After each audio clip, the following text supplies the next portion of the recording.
community this weekend. The mayor of the city of Jackson, Daniel Mahoney, and Jackson Police Chief Chris Simpson. Guys, welcome to the show.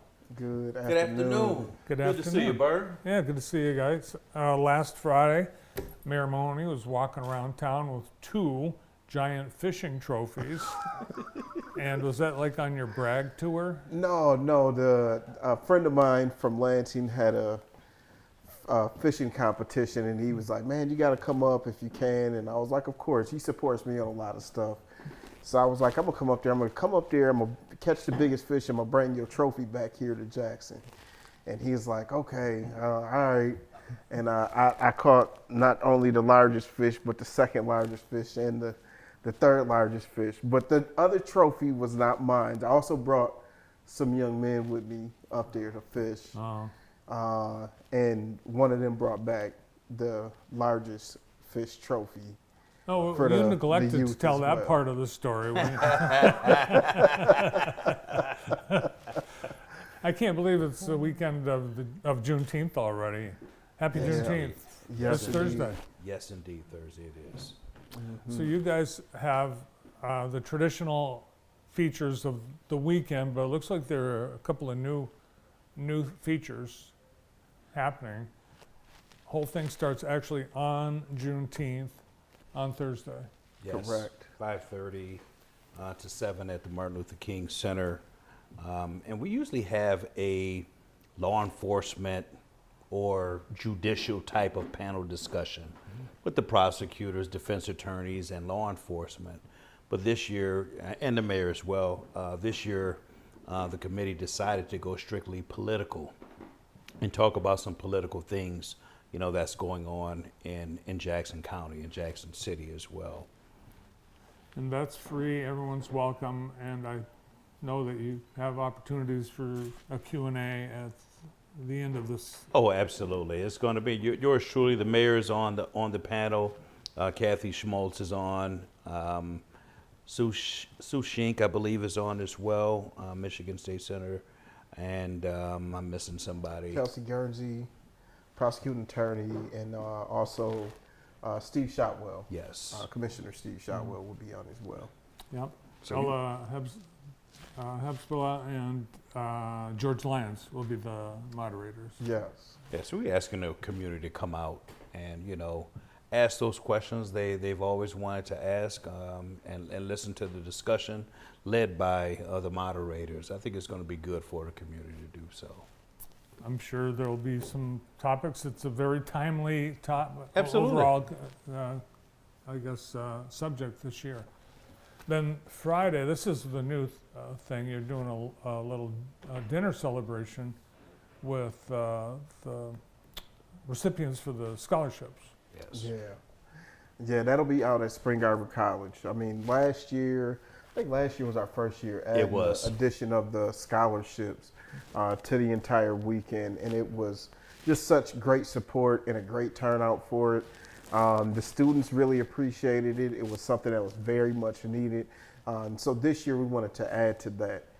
So we'll still be doing the scholarship presentations on Saturday, but on Friday we will get our donors for the scholarships together with the families of those who are receiving scholarships this year. They'll be able to get together. We're going to have dinner out there, a few speakers, some acknowledgments and things like that. And just another opportunity for those young people to show their appreciation for the scholarship that they're receiving. And this photo from last year, this was on the Saturday. We didn't have the dinner, so that's a new addition to the overall weekend. Yes. But all these kids on to college with help from the Juneteenth celebration. That's right. And it's not just for college students. We're offering that scholarship for students who are going to college as well as going into any kind of trade. We know that there's more than one pathway for an individual to be able to build a successful future and career. And we want to be able to support that in whatever way we can. So this year you've got these 5 pillars for the Juneteenth celebration. Have you ever done that before? That actually is how they've been founded, how Juneteenth was founded. was on those 5 pillars, at least our celebration here.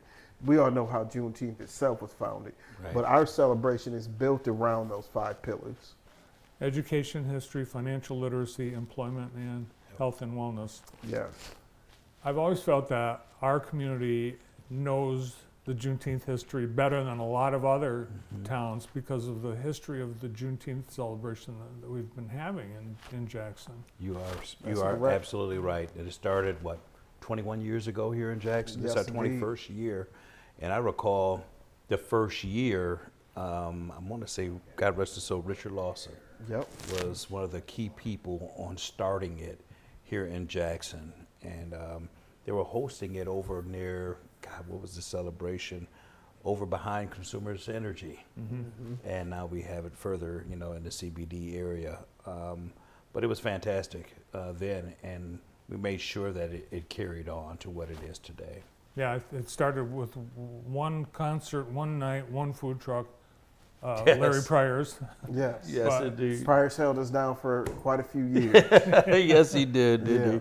And but look how it's grown though. I mean, the one of the missions behind it was to be an economic engine as well, right?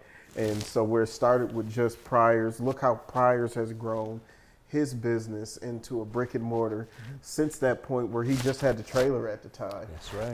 And now we've got, Pryor's has his own business, his own building, and then we've got a plethora of up and coming and existing food vendors who will be out there on Saturday. You may even be able to get a very tasty smoothie. And the 21st is National Smoothie Day. So I would imagine Well Sister done. Smoothie will be there. I don't know what gave you that inkling, but yes, they will. So Saturday's a big day, and it's always been.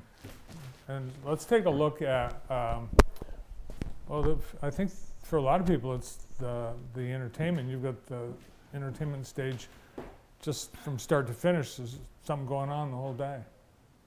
Let's talk about the lineup of entertainers.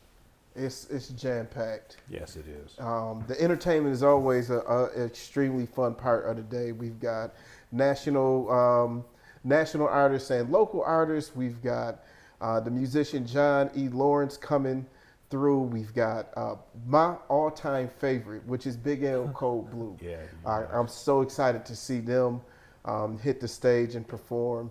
And then we've got also Chantel Hawkins. She's also a national recording artist right here from Jackson, and very, very well respected in the music arena around our community. She's going to be performing. She's a gospel artist. And then we have our national artists, Q Parker, Case, and RL. Q Parker is from the group 112, and then RL is from the group Next. And Case has always been a independent artist, solo artist.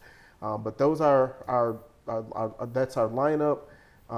It's going to be an amazing show. Yes, indeed. And on top of that, we're still doing the scholarships Yes. on that day with all the recipients. So, and you'll hear from our sponsors that day as well. But I've come on this committee probably 3 years ago now, and it's one of the funnest and best committees that I have been on. It is certainly electric. And, we take care of things sometimes conventional and sometimes not so conventional, but we get the job done. So I'm blessed to be a part of this committee. Well, the good news is the weather is going to be very nice the whole weekend. Warm, but nice. I think there's 100 plus organizations, vendors, employers. Yes. They're all part of the.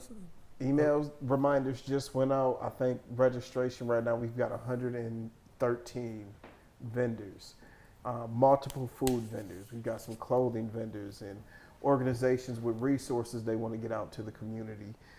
Just all kinds of people coming out to support. It's going to be a great day, a great event. Job fair? Yes. Job fair. So if people are interested or know someone interested or looking for a change of career or to start a career, looking for an opportunity, they're going to want to come out. I would tell them to come out around that 2 to 4 o'clock time frame. But the vendors will be there. The job fair will go, I believe, until at least 4 o'clock. come. And another essential piece, the Kids Zone. Very essential. The Kids Zone is amazing. And there is so much activities for the kids. You know, they got the bouncies and the, God, what was the Mr. Bubble. yeah, the bubble Yeah. machine, I mean, and the kids line up for that as well. So, Petting zoo. yeah, the petting zoo with different type of exotic animals that are there. So it's just a fun-filled day. It is a fun-filled day to celebrate Juneteenth. It really is. You and your committee do a great job, and I look forward to it every year. Come down, spend the whole day. Absolutely. Yeah, Absolutely. and it's all free. Yes. Bring some money for the food trucks, but otherwise vendors, it's all free. right. Great to see you guys. Thanks for all the work you and your committee and the sponsors provide the community. We'll see you this weekend. Thank you All right, much, Brad. thank you. Take care. You bet. From Jackson Juneteenth, committee members Daniel Mahoney and Chris Simpson.